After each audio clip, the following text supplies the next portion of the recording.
We're here at the HVACR Expo in Las Vegas, and we have Jake here from Appion. And Jake, so what got you into HVAC? Yeah, so I pretty much graduated from school with a film degree, moved to Colorado to do some marketing, got hired at Appion, so I do all of our educational videos, and I do all of our photography and marketing and everything like that. Very cool. Yeah, then I've been here for a couple of years, and here we are at AHR2022. You got sucked into it, huh? Yeah, definitely. What's the favorite thing you love about HVAC? Just being able to do different things, whether it's live action or animation or just in-depth concepts, and just kind of being able to do a wide spectrum, not just a very niche part of my industry within the industry as a whole itself. Did you have any idea HVAC was this big when you got into it? No, not a chance. My first ASHRAE was Orlando, and just as soon as I walked in the building, I was like, this is absolutely insane. It is really cool. It's a lot to take in. I love this conference. So you got some cool stuff, some cool demonstrations. You going to show us some what you got going on? Yeah, so one of our bigger sellers is the fact that we use 1/2-inch evacuation hoses. It's a simple rule, bigger the hose, the faster you go, and this proves the difference between using a 1/4-inch hose and a 1/2-inch hose for evacuation, and the speed is apparent. I'm sure you're going to like it. Sure, let's see what you got. For sure. So here we're at 716,000 microns. What does that mean? We're at atmospheric pressure. Atmospheric pressure. So we are under pressure all the time. Dun, dun, dun, dun, dun, dun, under pressure. But if we compare that to microns, 716,000 microns. That's 0 psi gauge. It's atmospheric pressure. So that's a measurement at our 0 point. Notice the micron gauge we used before, it said OL. So this gauge is actually starting out with a full reading. It actually has 2 different sensors inside that reads a high pressure and a lower pressure. Is that still correct? Yep. Awesome. Let's see what happens. Yeah, so we can turn the pump on. So right now we're pulling through the 1/4-inch hose, and just take a look here. We're gonna let this run for a couple 10 seconds maybe, and just take a note of that speed. And so what we're gonna do is we're gonna blank this hose off to where we're only pulling through the 1/2-inch hose, and the difference, Wow. it's apparent. And the deeper and deeper you go into a vacuum, and remember, because vacuum, although it's below atmospheric pressure, it still is a pressure. So when you do PSIA, we still are a positive pressure. We're pulling that down as close to 0 PSIA or 0 microns as we can. And the deeper we go is actually going to be much more of a difference. Back to the 1/4-inch. Wow, you can see it almost stop. Barely moving. And so let's get this a little bit deeper, because once we get further into a vacuum, you're going to be able to see something pretty interesting. So let's have it pull down to about 40. Okay, so what we're going to do... Right before we do that, this on my gauge would still be reading OL. It wouldn't be reading anything at all. We wouldn't even be reading the vacuum. So here we can see a lot more what's happening. We can see that we're actually making progress. Well, and the interesting thing with our high resolution mode, so we're in Denver, Colorado. If we take it up a mountain like a 14er, not connected to anything, as we go up the mountain, the gauge actually drops just by holding it in atmosphere. That's how accurate it is, even at atmosphere. Up in the atmosphere, less pressure, less weight of air on top of you. Okay, so what we're gonna do, blank it off. Both are blanked off. Okay. We're gonna open this up, we're gonna turn the pump off. So now, all we're gonna do is listen, and I'll get a little closer so the mic can pick it up. So everything is off. This is just the air going back into the cylinder. So here's the 1/4-inch hose, 1/2-inch hose. Wow. And you can hear the difference. And this is just the hoses. Nothing is on right now. And back to the 1/2-inch, that's just the hoses. I mean, it doesn't get more apparent than that. It's That's a really cool demonstration. Yeah, I love it. That's a lot faster than my demonstration that showed the difference between 15 minutes and 4 hours that we did in the classroom. So now, another thing that's important, I've talked about this 100 times, you guys are sick of hearing me talking about this, but the oil, what does the oil do with the pump itself?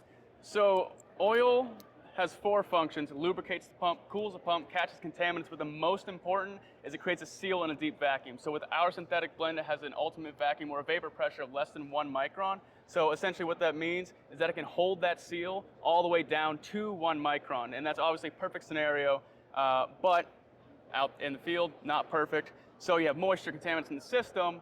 That's why we want to be able to change it out as quickly as possible with our cartridge system. You never stop the pump. You just change it, get new oil in there, and then you get that ultimate vacuum with that vapor pressure as you go down. And you don't have to worry about trying to pull through all these contaminants, all this moisture, because as that gets in there, that vapor pressure is rising and rising and rising because those contaminants don't have the same vapor pressure as the synthetic blend. And that's why our oil is definitely premium as well. Can we turn this aside so we can see that oil chamber? Yeah, absolutely.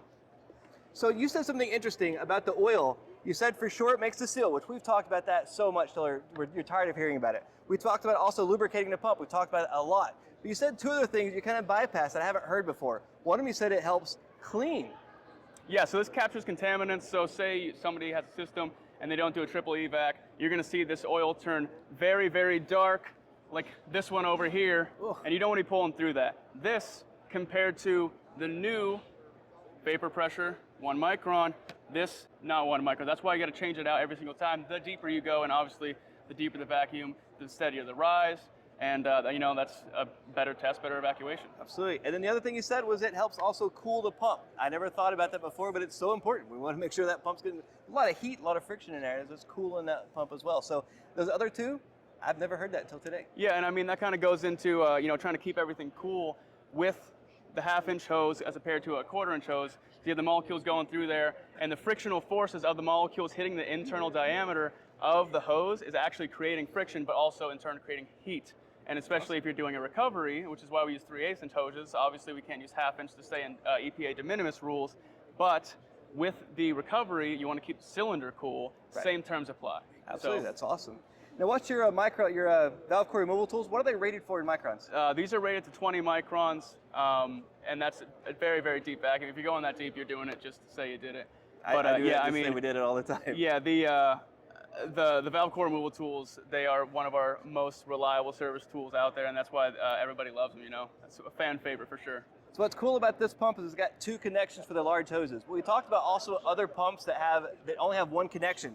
So I showed you in the video how to make your own tee, but this is really nice because it has the rubber O-ring inside there already. It's very fast to connect to it, and it's also this Y form. This is going to flow a whole lot better than that T that we had before. The T that has to change the direction of the flow. The idea behind this Y flow is it's flowing into the pump a whole lot faster. We're moving the microns, remove those molecules out of the system a lot faster. So this is a pretty cool thing that came out.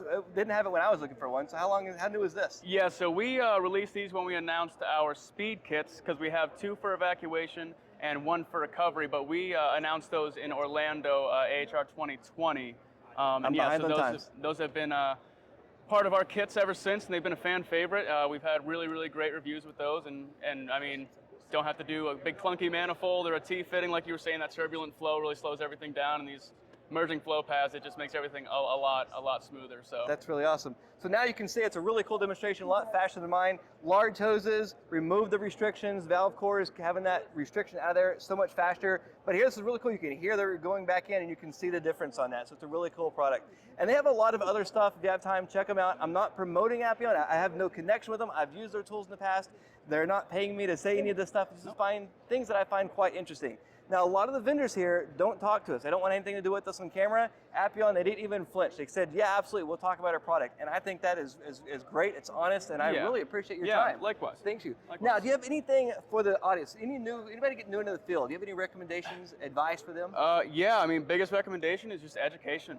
Like, learn what is important, but the why. Learn why we evacuate, why it's important to have quality tools, why it's important to fully evacuate a system and do quality service, because at the end of the day, that's what you're providing, a quality service, and you're helping people out, and that's education is the first stop. So learn as much as you can, and just really be thorough with your knowledge and your work. I mean, that's some of the best tools is the best practices, and thankfully we have both the best tools and the best practices. Jake, I thank you so much for your time. Pleasure. And a great demonstration. You guys, we'll put a link in the video if you want to learn more about this brand and products and all the stuff they have to offer. Yeah. It's pretty cool stuff. Like I say, no connection, just find this stuff really cool and interesting. And also, if you're one of the educators, if you're in the schools, they also work with schools and have training programs. Absolutely. So be sure and check that as well. A lot of the instructors out there, you guys are looking for things to get in your classroom. Great product, but also be sure you're showing the speed difference in this. So they don't just see, hey, do it this way. They understand why. So when they get out in the field and somebody's pulling through this 1/4-inch hose, they can then offer solutions, and that speeds everything up. Time is money. We can do a deep vacuum for less time. Everybody makes money. Absolutely. Thanks. Pleasure. Thanks, Jake. Appreciate it. Likewise.